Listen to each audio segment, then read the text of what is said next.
స్వామి రాత్రి లేదు పగలు లేదు, ఇంత జనమా, ఇంతమంది తడి బట్టలతో నీకు అంగప్రదక్షిణాలా, ఇంతమంది తలనీలాలు ఇచ్చేసి నీ దగ్గరికి వచ్చి దర్శనమా, ఇంతమంది ముడుపులు తీసుకొచ్చి హుండీల్లో వేసేస్తున్నారా, ఎప్పుడు వింటున్నావయా ఈ కష్టాలన్నీ? కళ్ళందుకే ఇలా నామాలు పెట్టేసుకుని నిద్రాముద్రాం నిఖిల జగతి రక్షణే జాగరూకం అని దక్షిణాయనంలో పడుకున్నవాడు ఆంతరంగంలోకి చూసినట్టు వచ్చే వాళ్ళ మనస్సులు చూస్తాడు.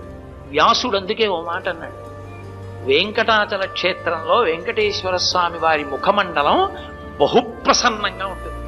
ఒక్కొక్క రోజున ఎంతో సంతోషంగా ఉంటుంది. అర్థం ఏమిటో తెలుసా? కొండ మీదకి ఎవరో ధార్మికులు వచ్చారని గుర్తు. ధర్మమునందు విశేషమైన అనురక్తి ఉన్న వాళ్ళు కొండ మీదకి వచ్చారనుకోండి, ఆ రోజు మురిసిపోతాట, రే ఒక్కడు వచ్చాడు రా,